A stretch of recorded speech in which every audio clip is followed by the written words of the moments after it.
সবুজ প্রণালীতে টানাপোড়েনের ফলে বিশ্বজুড়ে তৈরি হওয়া তেল ও গ্যাস সংকটের জেরে খোঁজ পড়েছে নানা ধরনের বিকল্প জ্বালানি ব্যবস্থার। ইতিমধ্যেই আমাদের খোঁজখবর ইউটিউব চ্যানেলে তুলে ধরা হয়েছে হাইড্রোজেন স্টোভের কথা। দর্শকদের জন্য এবার হাজির রান্নাঘরের প্রযুক্তিতে বড় পরিবর্তনের ইঙ্গিত দেওয়া নতুন প্রজন্মের প্লাজমা ইলেকট্রিক স্টোভের কথা। এলপিজি বা পিএনজি গ্যাস ছাড়ায় বাস্তব আগুনের মতো শিখা তৈরি করে রান্না করার এই অভিনব প্রযুক্তি ইতিমধ্যেই দেশ জুড়ে কৌতূহল সৃষ্টি করেছে। এই প্লাজমা ইলেকট্রিক স্টোভ আসলে কি? ইন্ডিয়া টুডে রিপোর্ট অনুযায়ী এটি একটি এপিএপিএল ইলেকট্রিক ফ্লেম প্লাজমা স্টোভ, যা মূলত একটি বিদ্যুৎ চালিত রান্নার যন্ত্র যা গ্যাস ছাড়াই আগুনের মতো তাপ উৎপন্ন করে। এটি কাজ করে প্লাজমা আর্ক প্রযুক্তির মাধ্যমে।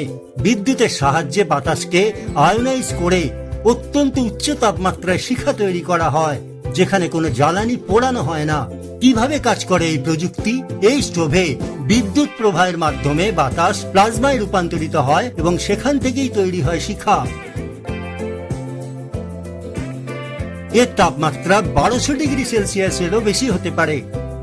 দ্রুত গরম হয়, এলপিজির মতোই তাৎক্ষণিক রান্না সম্ভব। পাশাপাশি ইন্ডাকশনের মতো নির্দিষ্ট বাসনের প্রয়োজন হয় না। সম্প্রতি কেন্দ্রীয় মন্ত্রী প্রহ্লাদ যোশী এই স্টোভের সম্ভাবনার কথা তুলে ধরায় বিষয়টি আরো আলোচনায় আসে।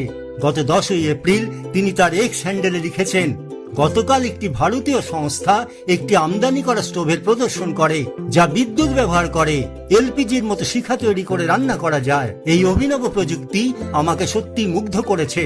আমি চাই ভারতীয় নির্মাতারা এই প্রযুক্তিকে গ্রহণ করে দেশে উৎপাদন ও বিস্তারের দিকে এগিয়ে আসুক। তবে ইন্টারনেটে পাওয়া তথ্য অনুসারে অন্যান্য স্টোভের তুলনায় এই স্টোভের দাম তুলনামূলক বেশি, যা বাজারে পাওয়া যাবে কম বেশি 35,000 থেকে 45,000 টাকার মধ্যে।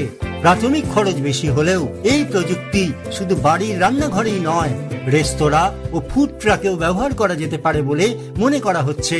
বিশেষজ্ঞদের মতে যদি এই প্রযুক্তির উৎপাদন বাড়ে এবং দাম কমে, তবে প্লাজমা ইলেকট্রিক স্টোভ ভারতীয় রান্নাঘরে গ্যাসের বিকল্প হিসেবে নিরাপদ, পরিবেশ বান্ধব এবং আধুনিক সমাধান হয়ে উঠতে পারে।